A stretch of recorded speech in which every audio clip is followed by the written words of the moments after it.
Buddha's teachings on money, finding peace and purpose through wealth. In today's world, money holds significant power in shaping our lives. Whether we are striving to earn more or struggling to manage what we have, financial concerns are a dominant source of stress for many people. Society often reinforces the belief that success and happiness are directly tied to wealth, creating a pervasive pressure to accumulate more. However, what if we could view money through a different lens? Instead of seeing it as a source of anxiety, could we learn to use it as a tool for spiritual growth and deeper fulfillment? Buddha's timeless teachings offer us a way to rethink our relationship with money. His insights on wealth, attachment, and contentment guide us in balancing material success with inner peace. In this essay, we will explore these teachings to understand how we can approach money in a more meaningful way. Money is not evil, but attachment is dangerous. Contrary to popular belief, Buddha never taught that money was inherently bad. In fact, he acknowledged that wealth could bring comfort, security, and the ability to help others. What Buddha warned against was not money itself, but the attachment to it. This attachment, known in Buddhism as tanha, refers to the insatiable craving for more wealth, which ultimately leads to suffering. The more we cling to material wealth, the more restless and dissatisfied we become, as this craving can never be fully satisfied. A compelling illustration of this principle is the story of King Pasenadi, a wealthy ruler who sought Buddha's guidance because, despite his riches, he felt deeply discontented. Buddha explained that the king's problem was not his wealth, but his attachment to it. The more he tried to hold on to his possessions, the more anxious he became. This example reminds us that true happiness does not come from accumulating wealth, but from letting go of our attachment to it. Money should be seen as a tool, not the source of our contentment. Right livelihood, earning money the ethical way. Buddha emphasized that the way we earn our money is just as important as how we use it. One of the key steps on the Noble Eightfold Path is right livelihood, which refers to earning a living in a way that is ethical and compassionate without causing harm to others. This teaching highlights the importance of integrity in our work and the need to align our professional pursuits with our moral values. Right livelihood encourages us to earn wealth through honest and respectful means, avoiding professions that exploit or harm others. In today's complex world, this teaching may challenge us to reflect on whether our industries or businesses contribute to the well-being of society or cause harm to the environment, communities, or workers. Buddha taught that wealth earned ethically brings not only material success, but also peace of mind, whereas wealth gained through exploitation or deceit brings inner unrest and bad karma. Generosity, the key to wealth and contentment. One of the most significant teachings regarding wealth in Buddhism is the practice of generosity, or dana. Buddha believed that the purpose of wealth is not to hoard it for ourselves, but to share it with others. Generosity is the key to unlocking not just material wealth, but also inner contentment and happiness. The act of giving, whether it involves money, time, or kindness, breaks the chains of attachment and greed, bringing joy to both the giver and the recipient. Anathapindika, one of Buddha's greatest benefactors, exemplifies this principle. Though he was a wealthy merchant, his greatest joy came from his acts of generosity. He gave freely to the Buddhist Sangha community and to those in need, finding a deeper sense of fulfillment in helping others than in amassing wealth.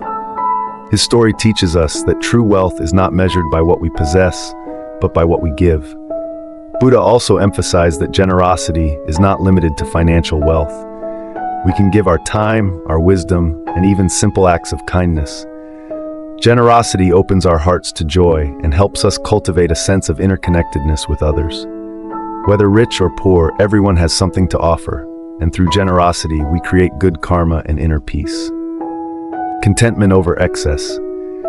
In a world that often glorifies material possessions, the desire for more can feel never-ending. Advertisements, social media, and societal pressures constantly push us to accumulate wealth and goods, leaving us with a perpetual sense of inadequacy and longing. However, Buddha's teachings remind us that true happiness does not come from excess, but from contentment. Buddha taught that contentment is the highest form of wealth. Instead of chasing after more, we should learn to appreciate what we already have. This shift in perspective frees us from the cycle of craving and allows us to find joy in simplicity. Contentment encourages us to simplify our lives and focus on what truly matters: relationships, experiences, and inner peace. Living simply does not mean rejecting wealth or success, but recognizing that our happiness is not dependent on external possessions. By practicing gratitude and mindfulness, we can cultivate a sense of fulfillment that is rooted in the present moment and unshaken by life's inevitable changes. Wealth and impermanence. One of the core teachings of Buddhism is the concept of impermanence, the idea that everything in life, including wealth, is temporary. Buddha taught that while wealth can provide comfort, it is not a lasting source of happiness. Understanding the impermanence of material possessions helps us develop a healthier, more detached relationship with money.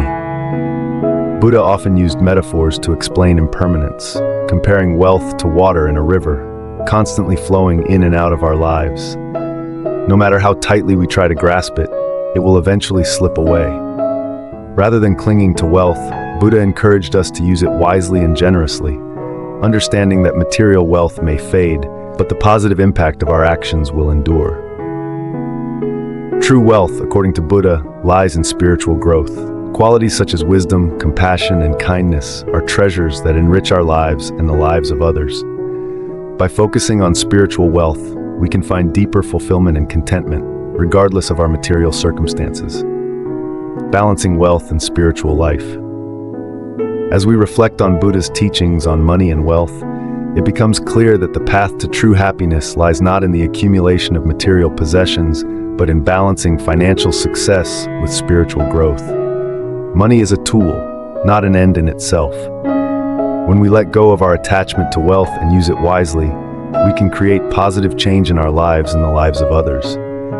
Generosity plays a crucial role in this balance. By sharing our wealth, whether through time, resources, or kindness, we break free from the chains of attachment and cultivate a sense of fulfillment that material wealth alone cannot provide. Moreover, practicing contentment allows us to appreciate the present moment and be grateful for what we already have.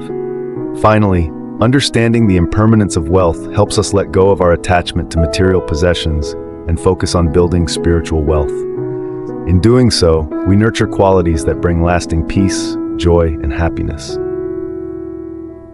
In conclusion, Buddha's teachings on money encourage us to view wealth not as an ultimate goal, but as a tool for spiritual growth and generosity. By practicing right livelihood, embracing generosity, cultivating contentment, and understanding impermanence, we can create a balanced and meaningful relationship with wealth.